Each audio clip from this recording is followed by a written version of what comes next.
She was just a poor girl, quiet, invisible, and chosen to sing at the school talent show. As a cruel joke. But when a single dad saw the fear in her eyes and offered her a place to be heard, what followed was a performance that left the entire room stunned, and a journey that would change both of their lives forever. Because sometimes the voice the world tries to silence becomes the one it remembers the most. If stories of quiet courage, unexpected kindness, and everyday miracles speak to your heart, don't forget to subscribe and join us on this journey where music heals, love grows, and even the softest voice can echo forever. Now let's begin. Single. Dad helped. Poor girl. Asked to sing at school as a joke. Her voice left the room stunned. The wind howled low through the chain-link fences of Haddonfield Middle School as the last bell rang. Students poured out like water from a tipped-over bucket, laughing, shouting, slamming lockers. It was the kind of chaotic joy that often camouflaged the cruelty lurking just beneath. Lily Carson, 13, kept her head low as she slipped her worn backpack onto her shoulder. Her shoes were secondhand, the soles uneven. Her jacket smelled faintly of mothballs. She walked with the air of someone who had long grown used to not being seen, or worse, being seen too clearly. She was nearly out the back gate when she heard her name. Lily, a boy's voice sang with cruel sweetness. Where you going, superstar? Her feet froze. She didn't turn. Maybe if she didn't react. Hey, aren't you gonna practice your big solo? Another boy chimed in, laughter in his throat. She turned slowly. A small group of 8th graders, 4 boys and 1 girl, stood by the bleachers. They weren't from her homeroom, but they knew her story well enough. The new girl, the quiet one, the one who sang to herself when she thought no one was listening. Except someone had been listening. And recording. You're on the talent show list, said the girl with a smirk, waving a printed sheet. Didn't you hear you're the star this year? Lily's mouth went dry. She hadn't signed up for anything. You didn't, the girl continued, faux innocence dripping like syrup. Oh no, someone must have signed you up by accident. Or maybe, as a gift. The boys burst into laughter. Lily turned to leave, but before she could move, one of them stepped in front of her. Come on, he said. Give us a preview. Sing something. I don't want to, Lily whispered. Aw, he mocked. She's shy. Then without warning, he snatched the earbuds from her jacket pocket and tossed them to the ground. Another boy shoved her shoulder lightly. She stumbled, but didn't fall. Not yet. She looked around. There was no one. Teachers were gone. The back lot was deserted. Her heart pounded. Sing, the girl ordered, pulling out her phone to record. Please. Lily's voice cracked. Sing, or we'll make you. And that was when Dean Cooper's old pickup truck rolled around the corner. From his front seat, Dean noticed the huddle immediately. At first it looked like a group of kids hanging out until he saw Lily's posture rigid, like a deer cornered by wolves. He slammed the truck door shut and crossed the field without a word. As he approached the boy in front of, Lily gave her a light push again. Sing, freak. Hey. Dean's voice wasn't loud, but it cut through the air like a cold wind. The group turned, startled. His figure, a tall man in his early 40s, in flannel and work boots, face weathered, but steady, cast a long shadow across the concrete. Leave her alone, he said. One of the boys laughed nervously. We were just joking, mister. Dean walked up and stood beside Lily, placing a hand gently on her shoulder.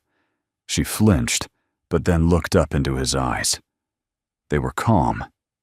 Safe. I have it on video, he said, raising his phone. And I know your names.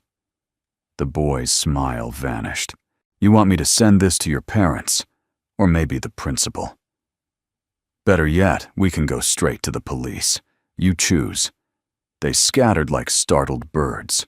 Only the girl hesitated, her face pale. She looked at Lily for half a second, not with regret, but something more vulnerable. Then she turned and ran after the others. Lily stood frozen.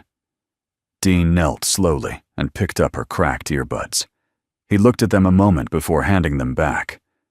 "You okay?" he asked softly. She nodded, then shook her head. Then nodded again. "Come on," he said. "Let me give you a ride."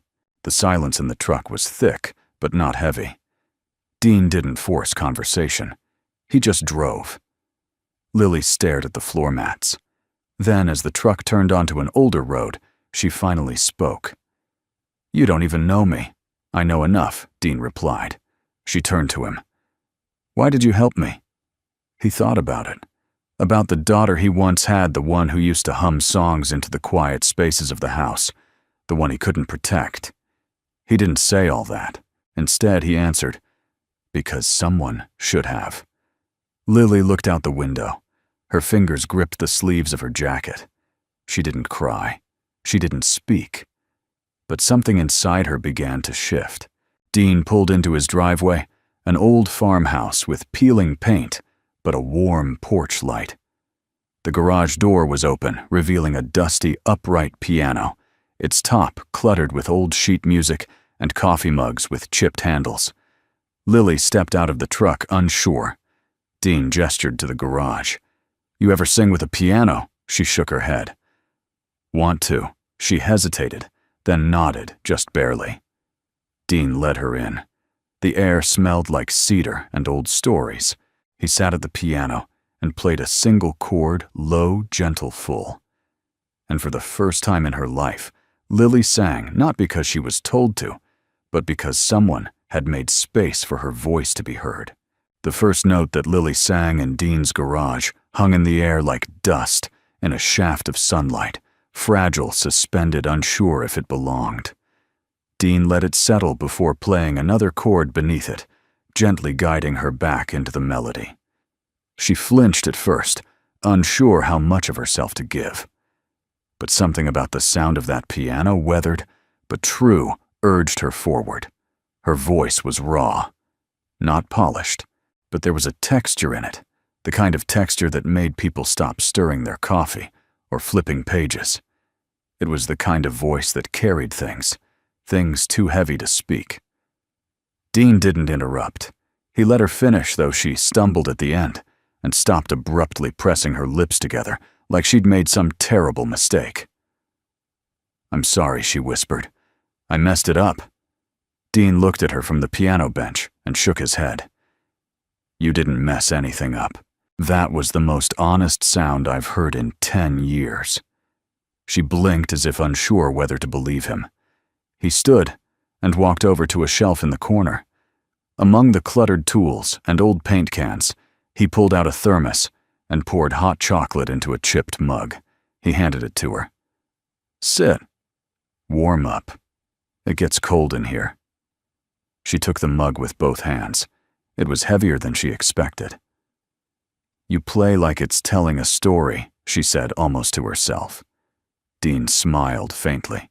"That's how my wife used to say it. She was the real musician. I just banged on keys and tried not to ruin the feeling." Lily's eyes widened. "You had a wife, I did." He paused. "She passed away.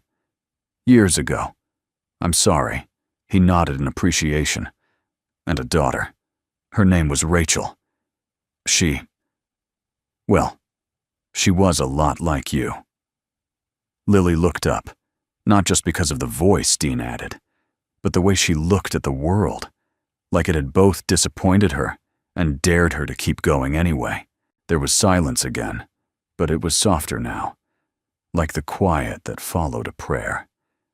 Dean sat back at the piano and tapped the wood gently. "You want to try something?" She hesitated. "Like what I'll play. You just hum. No words. Just let whatever you're feeling ride on the sound." Lily's eyes darted toward the open garage door, as if someone might be listening. "No one's out there," he said gently. This is safe." and slowly she nodded. Dean played a progression in C major, gentle, warm, almost maternal in tone. Lily closed her eyes, and she hummed. Her voice floated through the garage, uncertain at first, then steadier. It wasn't a performance. It wasn't even practice. It was a moment, a release. Dean played softer, giving her room. And for the first time since Rachel died, he felt like music wasn't just something he used to do. It was something he could still be part of. After the song faded, Lily set her mug down and asked, "Why are you helping me?" Dean didn't answer right away. He looked toward the corner of the garage, where an old photo hung faded by time. A girl in a choir dress, her arm around a beaming woman with auburn hair. "I couldn't help the person I loved most when she needed it," he finally said. "So maybe now I help who I can. That's how I stay human." Lily didn't say anything, but she looked at him differently after that, as if he had finally passed some invisible test she didn't know she'd given. The next day, Dean pulled up to Lily's house to pick her up. Her grandmother answered the door, a frail woman with white hair, tucked in a tight bun, and eyes that had once been full of fire, now dimmed by years of worry. "I hear you've been helping her sing," she said, her voice gravelly. Dean nodded, just giving her a space to be herself. "She doesn't get much of that," the woman said, looking at her hands. Her mother left. Her father wasn't kind. "I understand." She looked up at him sharply. "No, I don't think you do. But maybe you will." Before he could respond, Lily appeared at the door, her hair pulled back, and a composition notebook hugged tight against her chest. "You ready?" he asked. She nodded. They drove in silence for most of the way. Then Lily asked, "What kind of music do you like?"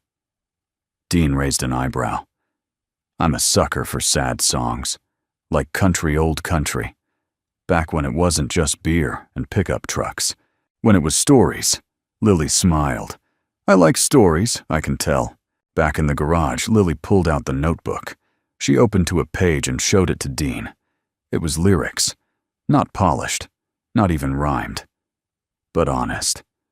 So heartbreakingly honest that Dean had to blink twice before responding. "You wrote this?" She nodded. "It's not bad," he said. She frowned. "It's beautiful," he added. "But I don't want your head to get too big." She laughed, really laughed, for the first time. That night, Dean couldn't sleep. He sat in the dark with his old tape recorder playing back the humming he'd captured earlier. He didn't know what would come of this. He didn't even know what he was doing. But he knew one thing. That girl had a voice the world needed to hear. And this time, he would not fail to protect it. For the first time in a long while, Lily didn't dread waking up. There was still the usual heaviness in her chest, that hollow, aching sort of weight that never quite went away. But today, something else stirred, too. Something quieter and warmer, like a match just struck in the dark. She pressed a hand over her heart, almost surprised to find it still beating with that soft thrum of possibility. Outside, the morning sun crept in through her grandmother's lace curtains. Dust motes danced in the air. The little house smelled of weak coffee and lavender floor polish. In the kitchen, her grandmother stood by the stove, staring out the window, with a blankness that had become her default expression. Her gnarled hands clutched the edge of the counter, as if holding herself upright required conscious effort. "You're up early," she said, not turning around. Lily nodded. I'm going back to Dean's. He said I could work on a song today." Her grandmother finally turned. Her voice was low. "That man. You trust him?" Lily hesitated, then nodded. "He listens, not like other people." There was a long pause before her grandmother replied. "That's rare. Don't waste it." Dean's garage looked different now, not because it had changed physically, but because Lily was beginning to see it differently. It no longer felt like a forgotten room attached to a tired old house. It felt like a place where things might begin. The walls were lined with shelves filled with odds and ends, jars of screws, scraps of wood, dusty mugs with faded logos. But near the upright piano, Dean had cleared a space just for her, a metal stool with a knitted cushion, a music stand, and a notebook with her name written in clean block letters on the front. She didn't remember giving him her name. "You've got a songwriting corner now," Dean said, setting down a mug of cocoa.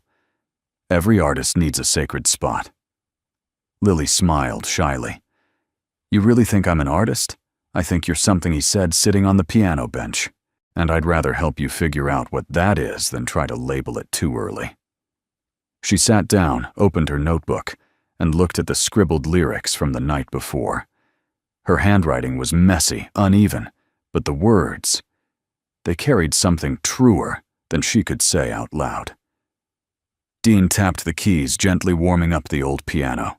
It had a slightly sour middle G and a faint rattle in the lower octaves, but its imperfections gave it character, like an old voice that had lived too long to pretend anymore. "Want to sing it through?" he asked. Lily shook her head. "Not yet." He nodded. "Then hum it. Let's find the shape first." She closed her eyes, drew in a slow breath, and began. Hours passed. They worked line by line, note by note, finding where her voice felt strong and where it wavered. Dean never rushed her. He never raised his voice or gave her the look most teachers did when she didn't get it right on the first try. When her pitch slipped, he gently guided her back, not with correction, but with demonstration. He'd play it again, slightly slower, coaxing the note out of the silence, like someone calling a lost bird home. Sometimes he didn't even speak. He just watched her, and she understood. That was the part she found hardest to explain to anyone else Dean didn't just teach. He listened with his whole body. Around midday, Dean suggested a break. They sat on the back steps of the house with sandwiches he'd made peanut butter and jelly for her egg salad for him. "Why music?" she asked, chewing slowly. Dean took a long sip of iced tea before answering. "Because when words fall short, sound still reaches." "Did you always love it?" He nodded. "Since I was a kid. My mom played banjo in a bluegrass band.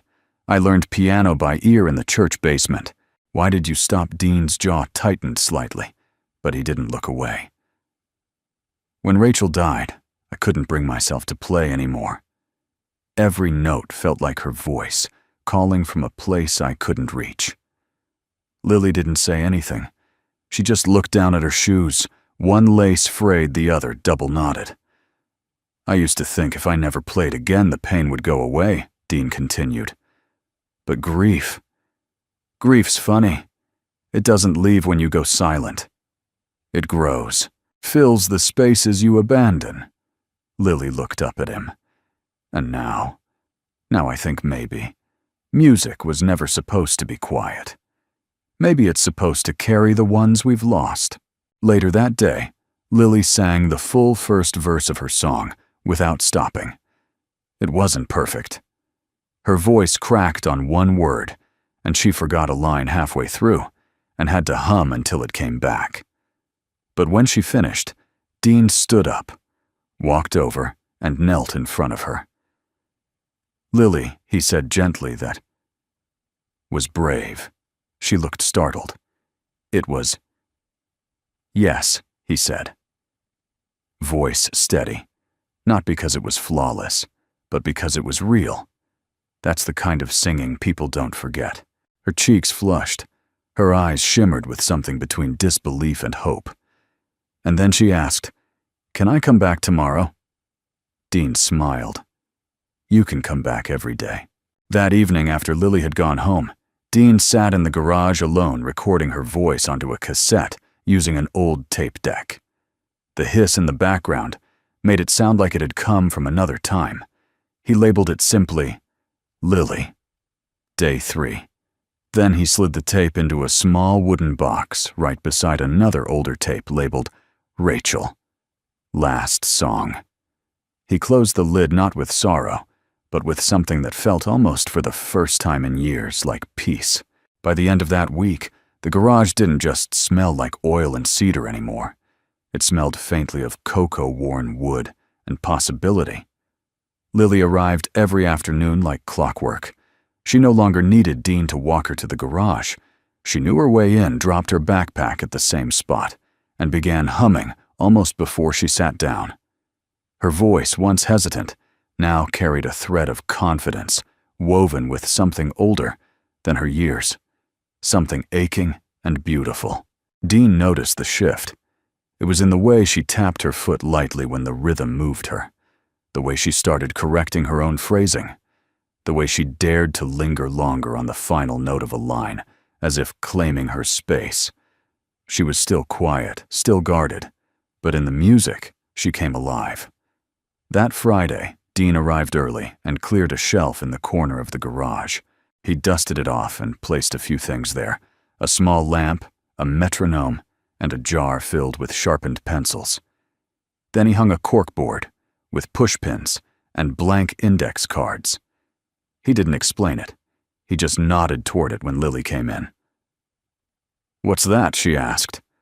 "Your wall?" Dean said, wiping his hands on a cloth. "You write lyrics, right? Melodies.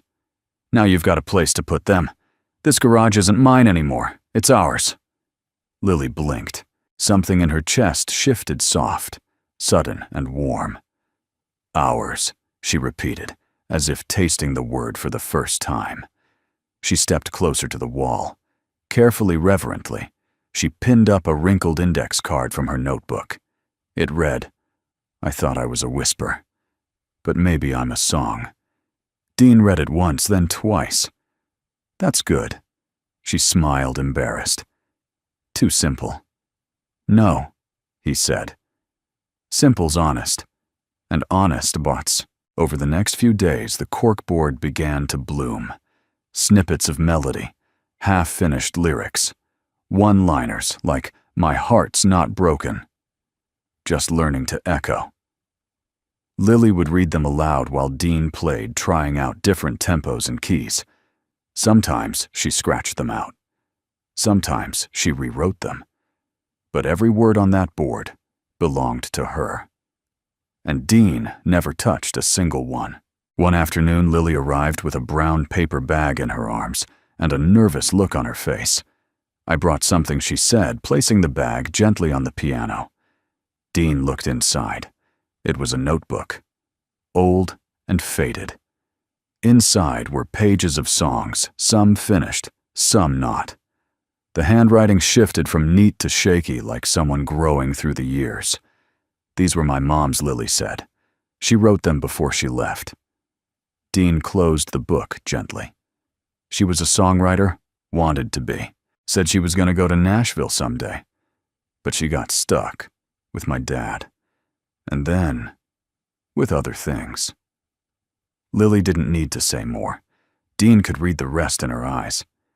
"She used to sing to me," Lily continued, "when I was little. I remember one song.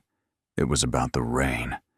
Said it wasn't the sky crying, but the sky remembering." Dean nodded slowly. "That sounds like a woman who understood things." "She left the notebook behind," Lily said, softer now.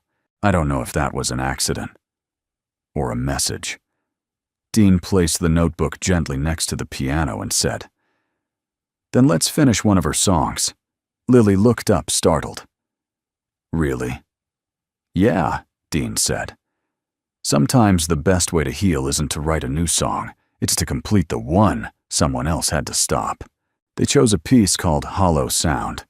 It had a haunting melody and unfinished chorus. Lily read through it twice, then began to hum softly. Dean adjusted the chords. "Let's try it in a minor."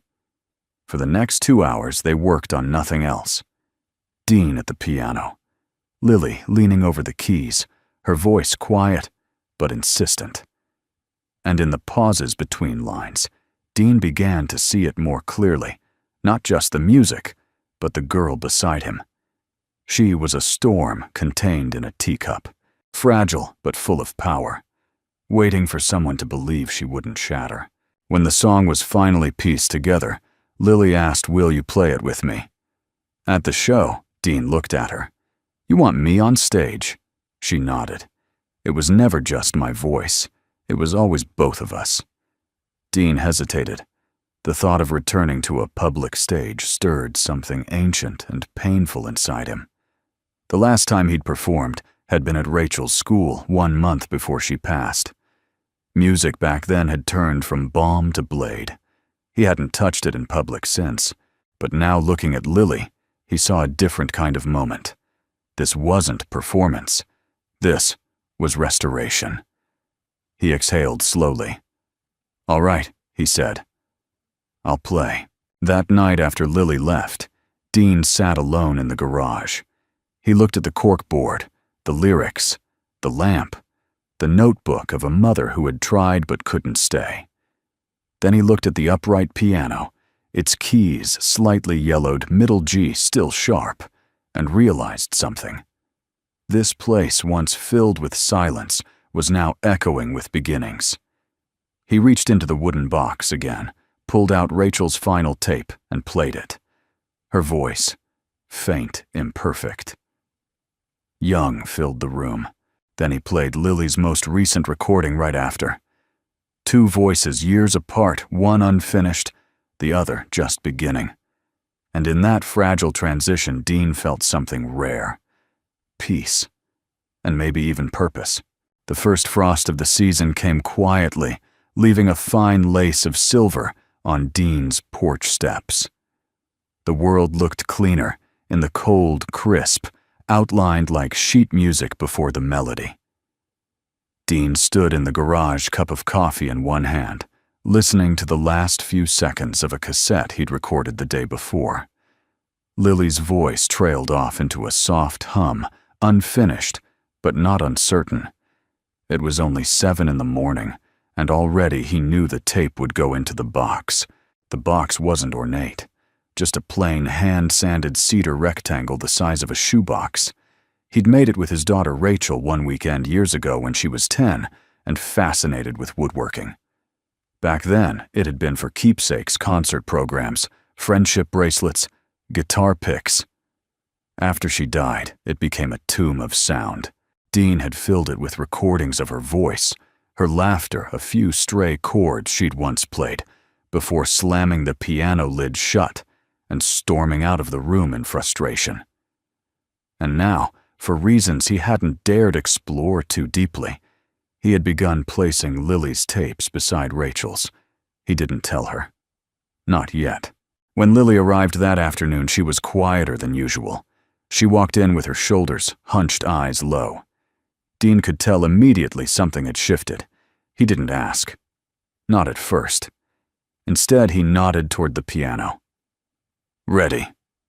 Lily sat down, opened her notebook, and stared at a half-written verse. Dean waited. And waited. Finally, she spoke. "My grandmother forgot my name this morning." The words dropped into the silence like a stone into a still pond. Dean put down his mug. "She was making oatmeal," Lily continued. "And she asked me how I like mine. But she didn't call me Lily. She said, 'Young lady.'" Her voice broke slightly on the last syllable. Dean didn't respond right away. He simply moved his chair beside hers. "She looked so scared," Lily whispered. "Like she knew something was wrong, but couldn't name it." "She's been forgetting a few things lately, hasn't she?" Dean asked gently. Lily nodded. He paused, then said, "You want to talk about it? Or play through it?" Lily wiped her eyes with her sleeve and looked at the piano. Play through it. So he did. They didn't work on the song they'd planned. Instead, Dean played something else, an old instrumental he'd written years ago. It was slow and warm, the kind of melody that made you think of rain on porch roofs and coffee cooling in chipped mugs. Lily didn't sing. She didn't hum. She just listened. When the piece ended, she asked, "Do you ever forget her voice?" Dean blinked. "I try not to," he said. That's why I started recording. Not for music. For memory. He stood, walked to the wooden shelf and pulled down the box. Lily hadn't seen it before. He placed it between them. "This is where I keep the things that matter most," he said. He opened the lid. Inside were tapes labeled with dates and song titles. Some had names: Rachel's Waltz, Winter Rehearsal After the Storm. The handwriting was neat, careful. Lily reached in and picked up one tape with trembling fingers. She sang too. She did. Not all the time, but when she did, the whole house listened. Lily put the tape down like it was made of glass. Dean reached beside him and picked up the most recent recording. "This one's yours," he said. Her eyes widened. "I record your sessions too," he explained. "I didn't want to tell you at first. I wanted to keep it pure. But now you should know your voice belongs here. With hers." Lily looked down at the box. "But she was your daughter." Dean looked straight at her. "And you're someone I refuse to lose." The words hit her harder than expected. She looked away, but it was too late. Her chin trembled, her nose reddened, and the tears came fast. Dean didn't reach out. He just let her cry. Some grief has to be exhaled before it can be shared. Later that evening, when the garage grew colder and the sun dipped low behind the trees, Lily placed her first tape into the box herself. She slid it in next to Rachel's, not instead of, alongside. That distinction meant everything. On her way out, Lily paused at the door. "Dean." "Yeah, I don't think I've ever had a place that saved things for me before." He smiled softly. "Well, now you do." That night, after Lily was gone and the garage was dark again, Dean pulled out an old sheet of music tucked into the back of the box, a melody Rachel had started but never finished. It had no lyrics, just a chorus with soaring chords that always sounded like they wanted to go somewhere but didn't know how. Dean sat at the piano and began to play it. Then, with trembling hands, he started writing a bridge. Not for Rachel, not for Lily, but for both of them. For the space in between. For the echo that ties what was lost to what might still be found. The day the list went up, Lily didn't want to look. It was posted on the glass outside the school auditorium, typed in bold capital letters. Winter Talent Show Final Lineup. A cluster of students huddled around it, some with excitement, some with dread, and a few with cruel delight. Lily hung back, clutching her backpack strap, feeling the familiar swirl of anxiety knotting her stomach. She didn't have to get close to see her name. Slot 9. Lily Carson Hollow Sound. Original Song. Her throat went dry. She hadn't signed up. Dean had submitted the form after she agreed quietly without fanfare. She remembered nodding, heart pounding, when he asked, "You want to do this for real?" It hadn't felt real until now. That afternoon in the garage, Lily stared at the sheet music in her lap. She hadn't said much since arriving. Dean noticed. "Bad day, I'm on the list." He looked up from the piano, surprised. That was fast. People were talking. Dean rested his hands on the keys. "What kind of talking?" Lily hesitated. "Some think it's a joke. Others think I'm going to embarrass myself." Dean didn't respond right away.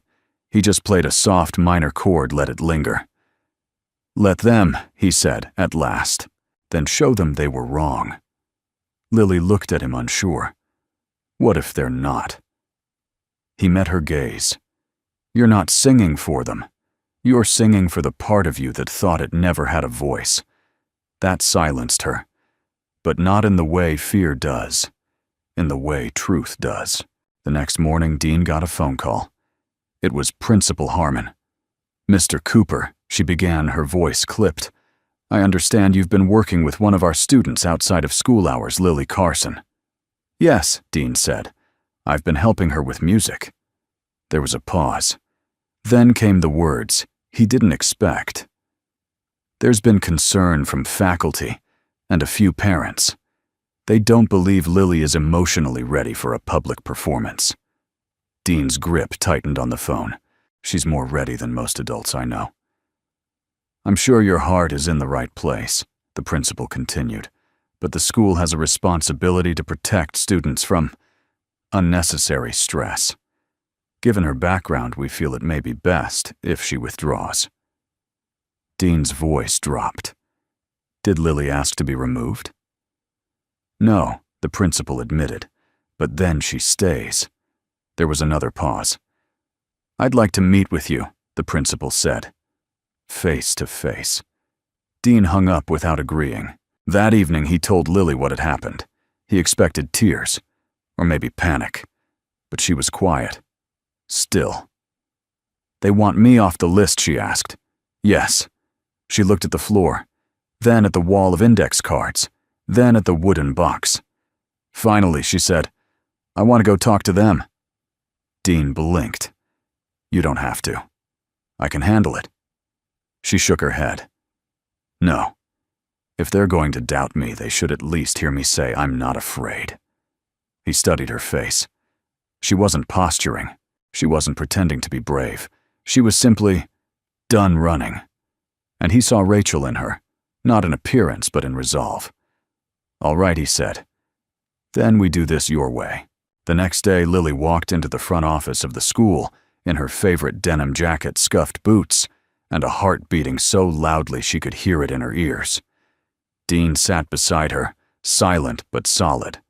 When the principal greeted them, she did so with a tight smile. Lily, she began. We're not here to discourage you. We're here to, Lily cut in her voice, soft but firm. Do you think I'll fail? The principal blinked. Excuse me, is that why you want me off the list? Because you think I'll fall apart in front of everyone? Principal Harmon hesitated. We're concerned about the pressure this may put on you, that's all. Lily nodded slowly, then pulled a folded paper from her backpack. She handed it to the principal. These are the lyrics to my song. I wrote them. With help. Every word means something. The principal unfolded the page, skimmed it. Do you see anything unstable there? Lily asked. The principal didn't answer. I'm not asking to win anything, Lily continued. I'm asking for the chance to speak. Dean watched her pride swelling in his chest. I've been silent long enough, Lily said. Let me be heard. There was a long silence. Then the principal folded the paper again and placed it on the desk. We'll keep you on the list. Lily let out a breath she hadn't realized she was holding. Dean stood and nodded once. Good choice. That night, Lily didn't want to practice. Instead, she pulled down every card from the corkboard and laid them out on the floor, each lyric, each thought, each line of melody. Dean watched from the doorway, letting her work through the ritual. I'm scared, she said suddenly. I'd be worried if you weren't. She looked up. You think I'll forget everything I think, he said, walking over that when it matters most, you'll remember everything that counts. Then he picked up one card, the first she'd ever written. I thought I was a whisper. But maybe I'm a song. He handed it to her. Start there. The night before the show, the town of Haddonfield fell under a rare hush. The trees outside Dean's house stood still, their bare limbs outlined against a silver sky. Even the wind seemed to hold its breath. Inside the garage, a light glowed softly behind the windows, warm and steady. It was past 9, but neither Dean nor Lily felt like stopping. Not yet. They had played the song a dozen times that day, each take a little sharper, a little more certain. Lily's voice had settled into the melody, like a hand into a well-worn glove, tentative at first, but now sure of its shape. Her breathing was deeper, her phrasing more honest. She no longer sang to get through the notes. She sang to say something. Dean leaned back from the piano, cracking his knuckles. I think we've got it. Lily nodded, flipping her notebook closed. Still feels like it's missing something. He raised an eyebrow. We're 12 hours out. You want to rewrite the bridge now? No, she said. Not that. Just, I don't know. Something about it still feels like it's not finished. Dean leaned forward. Because it isn't. Lily tilted her head. I never told you Dean began, but the melody for this song, Hollow Sound, it came from Rachel. Lily's eyes widened. She wrote the first part, just the first verse. Then she stopped. Said she didn't know how to end it.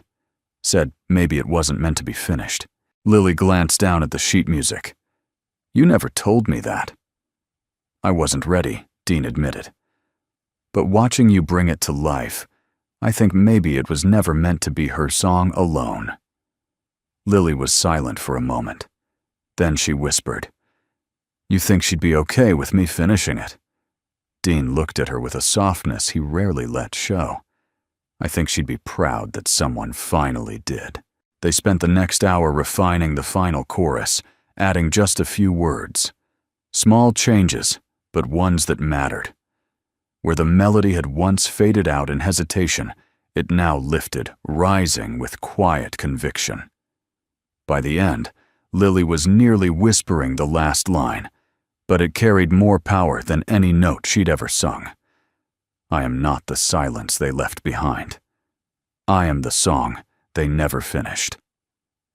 When she sang it, Dean turned away for a moment, pretended to tune a key that didn't need tuning. It was the first time he'd heard Rachel's melody resolve. Later, as they packed up, Dean handed Lily a black velvet pouch. She looked at it puzzled. What's this? Open it. Inside was a silver pendant, small, circular, worn but polished. On the front, a treble clef. On the back, an engraving. Still singing, it was Rachel's, Dean said. She used to wear it before every recital. She said it reminded her that no matter what went wrong, the song always had another note. Lily looked down at it in her palm. I can't, she began. Yes, Dean said firmly. You can. And you will. She didn't argue. She just nodded and tucked it safely into the small pocket of her denim jacket. The next morning, the school auditorium hummed with nervous energy. Students flitted back and forth behind the curtain, some rehearsing under their breath, others pacing in silence. A few had clearly dressed for showmanship. Sequins, gelled hair, awkward bow ties. Lily stood near the piano, her hands clenched at her sides. Her denim jacket, now adorned with Rachel's pendant, felt like armor. Dean knelt beside her, tuning the school's grand piano with a calm he didn't quite feel. You okay? He asked. She nodded, but her eyes were wide. My stomach feels like it's on a roller coaster. That's how you know it matters. What if I forget the words? You won't. What if I trip walking out? Dean smiled. Then you make it part of the show. Lily exhaled, shaky but determined. When her name was called, the crowd was still abuzz. Parents checking phones, students whispering, teachers whispering louder. But when Dean stepped out and sat at the piano, when Lily took her place beside him, one hand touching the microphone stand, the room began to hush. Dean gave her a single nod, and she nodded back. Then he played the opening chord. It started soft, a slow climb. Lily's voice came in gently, barely more than breath, but there was clarity in it, something unshakable. Each word unfurled like a ribbon of light. I used to think I was a shadow in a hallway full of sun. No one moved, no one whispered. Even the students who had once teased her were still silent, eyes fixed. Dean played beneath her, anchoring her flight, weaving Rachel's memory into every chord. The song rose in slow, swelling arcs. When the bridge came, Lily looked out past the lights, past the crowd, and sang like she wasn't afraid anymore. I'm not the silence they left behind. I am the song they never finished. And when the final note faded, the room didn't erupt. It stayed still, frozen in reverence. Then slowly someone stood, an old man near the aisle, a teacher next. Then, all at once, the room rose, not with noise, not with clapping that drowned the moment, but with something deeper, a collective standing ovation born not from performance, but from being witnessed. Backstage, Lily collapsed into Dean's arms. He held her gently. She was trembling, but smiling. "I didn't forget," she whispered. "I knew you wouldn't." That night, back in the garage, Lily placed the new recording captured live from the show into the wooden box. She didn't say anything. She didn't need to. Dean closed the lid. For the first time in years, there was no weight to the silence that followed. Only peace. And promise. The morning after the show, the town woke up slower than usual. Snow had fallen overnight, just a dusting, but it softened everything. The sidewalks, the roofs, even the sharp corners of the world. Haddonfield, wrapped in white, looked like it was exhaling. Dean stood at the window, with a mug of black coffee, watching flakes drift down through the branches of the old oak tree. He hadn't slept much, but not from worry. For the first time in years, the weight on his chest felt lighter. Across the room, the wooden box sat quietly on the shelf. Inside, among the tapes and lyrics and fragments of lives stitched together by melody, lay the newest edition, Lily, Live Talent Show. He hadn't listened to it yet. He didn't need to. He had been there. He had felt it not just as music, but as a kind of benediction. A final note on a song that had been echoing incomplete inside him for years. And now, there was space.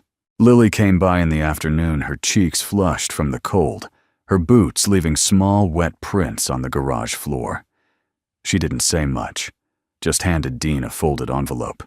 He raised an eyebrow. "Fan mail." She shrugged. They passed these out after the show. People could write notes if they wanted. He opened the envelope and pulled out a single card. It was handwritten in careful script.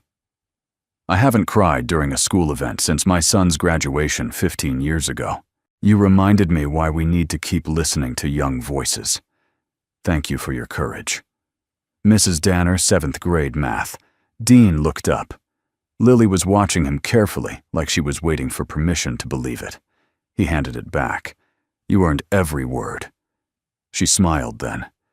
Not wide, not dramatic, just enough to warm the room. Later that day, as the sun began to set and the snow turned to slush on the roads, there was a knock on the door. Dean opened it to find Emily, her auburn hair tucked under a knit hat, her cheeks pink from the wind. "I hope I'm not intruding," she said. "You're never intruding," Dean replied, stepping aside. She came in brushing snow from her coat sleeves. "I wanted to thank you. For last night. For all of it." Dean nodded, then gestured toward the kitchen. Coffee always. They sat at the small table beside the window, steam rising from their mugs. For a while they didn't speak. The quiet between them wasn't awkward. It was full. Comfortable. "I watched her during the performance," Emily said finally. "But I couldn't keep my eyes off you either." Dean blinked. "Me, you looked like a man coming home." He swallowed hard. "Maybe I was." They sat with that for a moment. "I knew Rachel," Emily said softly. "I was a grad student then, interning in school counseling. I wasn't much help. I've thought about her often." Dean looked down. "You were kind to her. That's more than I can say for some. I wasn't kind enough." There was a pause. Then Emily asked, "Do you believe people get second chances? Not in life. In love." Dean looked at her. Her face was gentle, her eyes clear. "I think love doesn't come with chances. It comes with moments. And you either recognize them, or you don't." Emily reached into her coat pocket and pulled out a slip of folded paper. She slid it across the table. It was a newspaper clipping, small, from the Haddonfield Gazette. "Student's original song brings down the house at Winter Talent Show." There was a grainy photo Lily standing beside the piano, Dean sitting just behind her. "I cut it out this morning," Emily said. "I thought you should keep it." Dean didn't answer. He just looked at it, then at her. She smiled a little shy. "Besides, it's the first time you've smiled in a photo since I've known you." He chuckled low and honest. They sat in silence again. But this time, there was something new in it. Something open. As she stood to leave, Emily paused at the door. "You know," she said, "I never understood what healing looked like. Until I saw you two on that stage." Dean looked at her. "Healing doesn't always look like fireworks. Sometimes it looks like two people playing a song they didn't write alone." She nodded, eyes shining. "Dean," she added, voice quiet, "if you ever feel like writing a new one, just say the word." He didn't need to ask what she meant, and he didn't rush his reply. Instead, he walked over to the piano, pressed a single key middle C, and let it ring. Then he turned to her and smiled. "Let's not rush the chorus," he said. "But I think I've got the melody." That night, alone again in the garage, Dean sat at the piano and replayed the final verse of Hollow Sound. He didn't sing, but he mouthed the words. "I'm not the silence they left behind. I am the song they never finished." And somehow, with those words hanging in the quiet, he knew the next song wouldn't be about what he'd lost. It would be about what he still had time to find. Lily's name was still being whispered in the school hallways, not in the way it had been weeks ago, mocking, sharp-edged with cruelty. Now it came with hesitation, a kind of gentle awe, as if people were afraid to say too much or say it wrong. Some students avoided her altogether, unsure how to approach the girl who had stood on stage and bared something real in front of everyone. Others tried to befriend her, suddenly speaking with thin sincerity and praise that rang too loud. Lily took it all in with quiet observation. She didn't trust the attention, but she didn't run from it either. She had learned how to stand still now. 2 weeks after the talent show, she was called to the school office between classes. Her stomach tightened at the sound of the announcement, old habits dying hard, but she walked there with her head high. Principal Harmon met her with a smile more genuine than Lily expected. "There's a county event coming up," she said. "A regional showcase for student artists, music writing performance. We're allowed to nominate one act from each school." Lily blinked, and, "You're nominating me if you'd be willing," the principal said. "I've already spoken to your guardian." Lily stood in silence for a moment, then nodded. "I'd like that." Back in the garage, she told Dean the news. He didn't say anything at first. He just handed her the good pen. "The one with real ink?" she asked, grinning. "Only for big songs," he said. They sat down together, shoulder to shoulder in front of the piano. Instead of practicing Hollow Sound, Lily pulled out a blank page. "I want to write something new," she said. Dean raised an eyebrow. "Already, I don't want to just be the girl who sang once," she said. "I want to say something else, something more." Dean nodded slowly. "Then let's find the next song." That evening, Lily began writing. Not for a stage, not even for Dean. She wrote for the girl who had sat alone on the bus, for the boy who doodled lyrics in the back of his math book but never let anyone see them, for the student who walked past the music room every day but never went inside. She wrote for those who hadn't yet found their voice. And as the song took shape, Dean realized something: Lily wasn't just healing. She was reaching. When the regional showcase arrived, it was held in the community center 2 towns over a small auditorium with folding chairs, a dusty spotlight, and an old piano that hadn't been tuned properly in years. But none of that mattered, because Lily took the stage in her denim jacket pendant around her neck and a new song in her hand. She sang, "Light Between the Cracks." You don't need to shine to matter. You don't need to scream to speak. If they call you broken, shattered, just be the light between the cracks they couldn't see. There was no crescendo, no high notes for applause, just a quiet, steady resolve that made people lean in rather than back. When she finished, the room was silent. Then a single clap. Then more. Then something else. A girl in the second row stood up and began to cry. No one moved to hush her. She wasn't crying out of sadness. She was crying because she understood. After the show, Dean and Lily stood in the hallway near the vending machines, sipping paper cups of juice. People passed by offering nods and gentle words. Lily looked more at ease than Dean had ever seen her. Rachel would have loved this, she said. Dean turned to her. This place. These kids. It's what she wanted to build, write a music program for people who didn't have one. A space to be heard. Dean nodded slowly. She had the vision. You're giving it voice. Later that week, Lily was invited to speak at a local middle school, just a few words about music and courage. Dean drove her there and waited in the back of the room, arms crossed, watching her stand in front of 30 students she'd never met. Her hands trembled slightly, but her voice didn't. I thought I didn't have a voice, she told them, but I did. I just didn't know how to trust it. A hand went up, a boy with glasses. What helped you the most? Lily paused, then looked toward the back of the room where Dean stood watching. Someone who listened, she said. That night, Dean found her sitting alone in the garage, plucking softly at the keys. You've changed, he said. Lily turned. You think so? You stand different. You speak different. You even hum like you believe it. She smiled. I feel taller. Dean laughed. That's probably the boots. They sat in silence for a while. Then Lily asked, Do you think we ever stop needing people? Dean shook his head. No. I think we just get better at recognizing the ones who matter. She looked at him. Like Emily. Dean raised an eyebrow. What do you know about Emily? I know she makes you stand straighter when she's around. He chuckled. Smart kid. I know.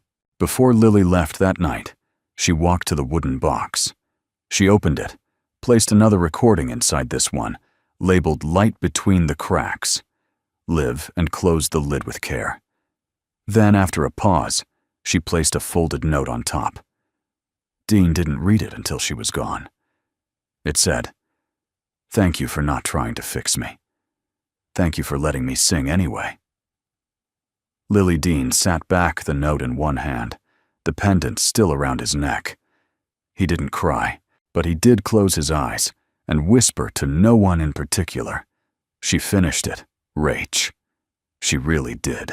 The night of the benefit concert, the town hall auditorium smelled faintly of lemon polish and history. The wooden floor creaked beneath folding chairs. A few rows had been reserved for donors and school board members, but most of the audience came from the neighborhood. Parents, retired teachers, grocery clerks, mailmen, people who'd known each other for decades. The fundraiser had started as a small idea, a community concert to help raise funds for a student, music outreach program. But after Lily's performance at the regional showcase, interest exploded. Flyers had gone up in cafes. The local paper ran a feature on the girl who found her voice. Even the mayor promised to attend. For Lily, it was overwhelming. She stood behind the curtain looking out at the growing crowd. Her palms were damp. Her throat was tight. She clutched the silver pendant around her neck, like it might anchor her to the floor. Dean stood beside her, tuning his guitar. He didn't speak right away. He let the silence settle. Then gently, This isn't about proving anything, Lil. You've already done that. She looked at him, eyes wide. Then what is it about? He smiled, soft and steady, giving it away. She frowned. You found your voice, he said. Now you get to use it, to give someone else the courage to find theirs. The program listed Lily as the final act, a closing note, literally and figuratively. As the concert progressed, the audience listened to middle school choirs, acoustic duets, a nervous poetry reading from a boy in oversized glasses. There was polite applause, a few standing ovations, but a low-level buzz of anticipation hung in the room, unmistakable. And when Dean stepped onto the stage alone, guitar in hand, the room quieted. He cleared his throat and adjusted the microphone. "I'd like to introduce someone," he began. "She's not just a singer, or a student, or a songwriter. She's the reason this entire night exists. Because she reminded us all that even the quietest voice can echo farther than we imagine." He paused. She didn't just write a song. She rewrote a story. Then he stepped back and nodded toward the curtain. Lily walked out slowly, her boots clicking on the wooden stage, her heart pounding in her chest. But her spine was straight. Her chin was lifted. She held her guitar like an extension of her ribcage. The audience leaned forward. She began without introduction. No speech, no preamble, just music. The song was called Unwritten Light. It wasn't about pain. It wasn't even about healing. It was about after. I'm not the chapter that they folded. I'm the pages still to write. I'm the hand that reached for silence and came back holding light. The melody was simple 4 chords, a soft rhythm, but the room sat completely still. Even the coughs and rustling programs ceased. She sang like she had nothing to prove, like she was home. Dean played behind her, harmonizing gently, and for the first time since his daughter passed, he didn't feel haunted by the sound of a young girl singing beside him. He felt honored. In the final verse, Lily looked up out beyond the lights into the crowd. She wasn't performing anymore. She was inviting. So if you're standing at the silence, wondering who you are inside, just hum the song you haven't written. It will carry you to light. When the last chord faded, the pause was longer than she expected. No one clapped right away, not because they were unsure, but because they were moved. And then, as if from the back forward, the audience rose, a full standing ovation. But more than that, people crying, smiling, holding hands. One woman put her hand over her heart and mouthed, "Thank you." Backstage, Lily sat on a folding chair, guitar still in her lap. Her hands shook, not from fear, but from the overwhelming stillness that followed something big, something sacred. Dean came over, placed a gentle hand on her shoulder. "You did it." She shook her head. "No, we did." He crouched beside her. Rachel would have been so proud. Lily blinked, tears forming. "You think so?" Dean nodded. "Because what you did, it was the ending she never got to write. And you didn't just finish it. You gave it wings." Later that evening, after the chairs were folded and the lights dimmed, Lily asked to go to the garage. Dean unlocked the door, and they stepped inside. The wooden box waited on the shelf. Lily opened it, placed a fresh recording inside, Unwritten Light. Live. Then she pulled something else from her jacket pocket. A new card. She pinned it to the corkboard without a word. Dean leaned forward and read it. "Healing isn't quiet. Sometimes it sings." He exhaled, then behind him a familiar voice said, "Dean." He turned. Emily stood in the doorway, her eyes soft, coat unzipped, cheeks flushed from the night air. "I just wanted to tell you," she began. Dean took a step toward her. "You don't have to," he said. She smiled. "But I want to." And she reached for his hand. That night, in the quiet hum of the garage, Lily sat at the piano alone. She played the first few notes of a new song. She didn't know what it would become, but she knew this. Her voice was no longer afraid of the silence, and the silence finally was learning to listen. Spring came late that year. The trees along Dean's Road were still bare in March, but the grass had begun its quiet return. Tiny shoots of green pierced the cold soil, reaching for light, with a stubbornness that felt almost human. In the garage, the piano had been tuned. The corkboard had filled up. and the wooden box, still sitting in its rightful place, had grown heavier, not with grief, but with memory, with lives recorded not lost. Lily arrived just before noon, her guitar slung across her back, a thermos of mint tea in one hand. She looked older now, in ways that had nothing to do with age. Her voice, her step, the way she opened the door without knocking. She belonged here, and she knew it.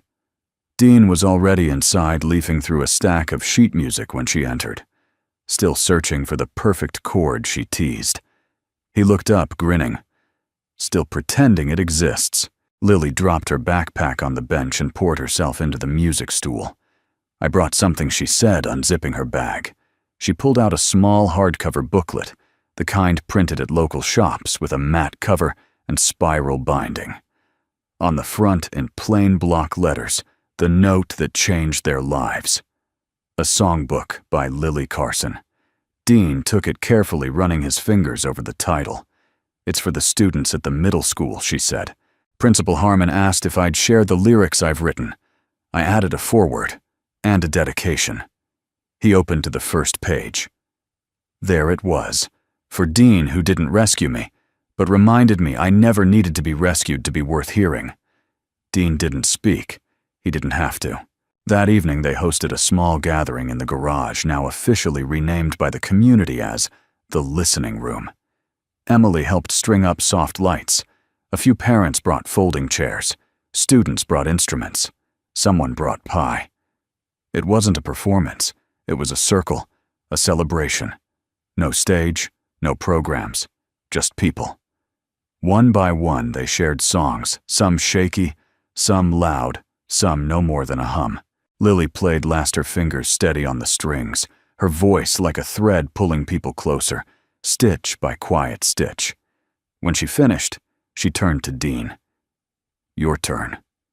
He raised an eyebrow. Mine. She nodded. He hadn't played solo in front of people since Rachel, and yet tonight it didn't feel like a return. It felt like a beginning. He walked to the piano and sat. Then slowly he began to play. It wasn't one of Rachel's. It wasn't one of Lily's. It was something new. He'd written it in the quiet, in the months between heartbreak and healing. A melody born not from pain, but from presence. And it was his. After the last note faded, the garage held a stillness that had nothing to do with silence and everything to do with peace. People stood, not in applause, but in gratitude. Some hugged, some just nodded. Lily crossed the room, wrapped her arms around Dean's waist and whispered, "We did it."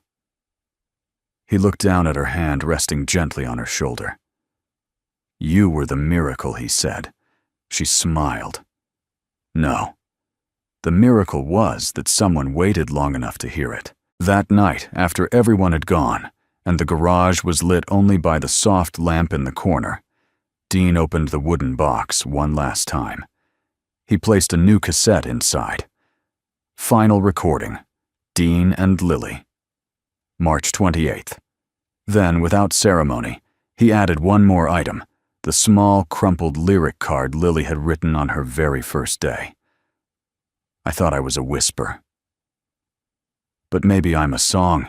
He placed it atop the others, closed the lid, and sat back. There were no tears. Only stillness and quiet joy. Outside, the wind moved gently through the trees. Inside, in the place once built to keep grief, something else had taken root. Music, memory, and the kind of love that doesn't fade when the song ends. We'd love to know. Where are you watching from today? Whether you're in a small town, a quiet city street, or somewhere out in the countryside, your presence here means more than you know. If this story touched your heart, please consider subscribing so you won't miss the next journey we take. Together, stories about love, kindness, and the quiet miracles that still happen every day. From all of us here, thank you so much for watching. Take care, stay kind, and remember, sometimes a simple act of listening can change someone's life.